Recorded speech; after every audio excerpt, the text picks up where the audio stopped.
உப்பு தட்டுப்பாடு மேலும் தீவிரமாகும். ஓய்வு பெற்ற சாரதிகள் நடத்துனர்களை மீண்டும் பணியமர்த்த திட்டம். அரசியல் தொடர்புகளுக்காக மாற்றப்படும் மன்னார் காற்றாலை கேள்வி மனு கோரல். போலீசார் முன்னிலையில் சாரதி செய்த காரியம்.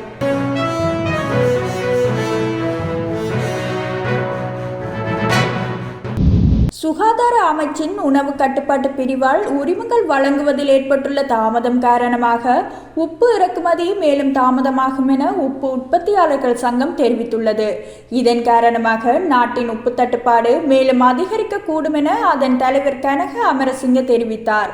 உப்பு இறக்குமதி செய்வதற்கான கால அவகாசம் இந்த மாதம் 28ஆம் தேதியுடன் நிறைவடைவதாக கனக அமரசிங்கம் தெரிவித்துள்ளார். 65 வயதிற்குட்பட்ட ஓய்வு பெற்ற சாரதிகள் மற்றும் நடத்துனர்களை மீண்டும் சேவையில் இணைக்க இலங்கை போக்குவரத்து சபை தீர்மானித்துள்ளது. ஊழியர்கள் பற்றாக்குறையை தீர்க்கும் விதமாக இந்த தீர்மானம் எடுக்கப்பட்டதாக போக்குவரத்து மற்றும் நெடுஞ்சாலைகள் பிரதி அமைச்சர் பிரசன்ன குணசேன தெரிவித்துள்ளார். இதற்காக பொது சேவை ஆணையத்திடம் அனுமதி கோரியுள்ளதாக அவர் மேலும் தெரிவித்துள்ளார். மன்னாரில் நிர்மாணிக்கப்படவுள்ள 50 மெகாவாட் காற்றாலை மின் நிலையத்திற்கான கேள்வி மனு கோரலை வழங்க தகுதியுள்ள நிறுவனத்திற்கு வழங்குவதற்கு பதிலாக அரசியல் தொடர்புகளின் அடிப்படையில் மற்றொரு பிரபலமான நிறுவனத்துக்கு வழங்க அமைச்சரவை ஒப்புதல் பெறப்பட்டுள்ளதாக தெரிவிக்கப்படுகின்றது. குறித்த பிரபலமான நிறுவனம் ஏராளமான குறைபாடுகள் காரணமாக ஆரம்ப இணக்க சோதனையில் நிராகரிக்கப்பட்டது என்றும் தொழில்நுட்ப மதிப்பீட்டிற்கு கூட உட்படுத்தப்படவில்லை என்றும் கூறப்படுகிறது. மின் உற்பத்தி நிலைய திட்டத்திற்கான கேள்வி மனு கோரல்களை 5 நிறுவனங்கள் சமர்ப்பித்திருந்த நிலையில் அவற்றில் 2 நிறுவனங்கள் முதல் சுற்றில் நிராகரிக்கப்பட்டன.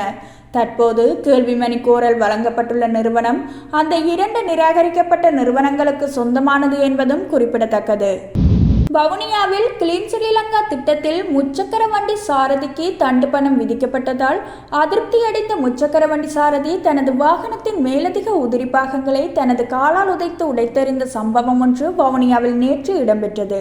இலங்கை அரசாங்கத்தினால் அமுல்படுத்தப்பட்டுள்ள கிளீன் ஸ்ரீலங்கா திட்டத்தின் ஒரு அங்கமாக முச்சக்கர வண்டி, பேருந்து உள்ளிட்ட வாகனங்களை பொருத்தப்பட்டுள்ள மேலதிக பாகங்களை அப்புறப்படுத்துமாறு போலீசார் தெரிவித்துள்ளதுடன் அவற்றினை அகற்றுவதற்கு கால அவகாசமும் வழங்கியிருந்தனர். அந்த வகையில் வவுனியா வைரவ புளியங்குளம் பகுதியில் கிளீன் ஸ்ரீலங்கா திட்டத்தினை வவுனியா போக்குவரத்து போலீசார் முன்னெடுத்திருந்தனர். இதன்போது அப்பகுதியினூடாக பயணித்த முச்சக்கர வண்டி ஒன்றினை வழிமறித்த போலீசார் முச்சக்கர வண்டியில் பொருத்தப்பட்டிருந்த மேலதிக உதிரி பாகங்களை அகற்றுமாறு தெரிவித்ததுடன் தண்ட குற்ற பத்திரத்தையும் வழங்கியிருந்தனர்.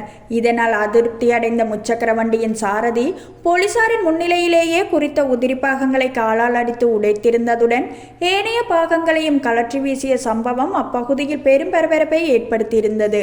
சாரதியின் செயற்பாட்டை வேடிக்கை பார்த்த போலீசார் அமைதியாக அங்கிருந்து சென்றிருந்தனர். 9வது ஆசிய குளிர்கால விளையாட்டுப் போட்டிகள் நேற்று இரவு சீனாவில் ஆரம்பமாகியது. அதன்படி இம்முறை போட்டியில் இலங்கையை பிரதிநிதித்துவப்படுத்தி 4 விளையாட்டு வீரர்கள் பங்கேற்கின்றனர். 9வது ஆசிய குளிர்கால விளையாட்டுப் போட்டிகளின் ஆரம்ப விழா வடகிழக்கு சீனாவின் ஹெய்லாங்ஜியாங் மாகாணத்தின் தலைநகரான கார்பினில் உள்ள சர்வதேச மாநாடு மற்றும் கண்காட்சி மையத்தில் நடைபெற்றது. இந்த விளையாட்டுப் போட்டிகளை சீன அதிபர் ஜி ஜின்பிங் அதிகாரப்பூர்வமாக ஆரம்பித்து வைத்தார். வண்ணமயமான பல நிகழ்வுகளுடன் ஆரம்பமான 9வது ஆசிய குளிர்கால விளையாட்டுப் போட்டிகளில் ஆசிய கண்டத்தை பிரதிநிதித்துவப்படுத்தும் 1270க்கும் மேற்பட்ட விளையாட்டு வீரர்கள் பங்கேற்கின்றனர்.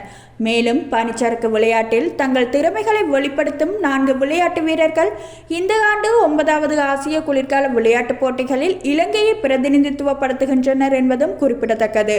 9வது ஆசிய குளிர்கால விளையாட்டுப் போட்டிகள் பிப்ரவரி 14ஆம் தேதி வரை நடைபெற உள்ளமை குறிப்பிடத்தக்கது.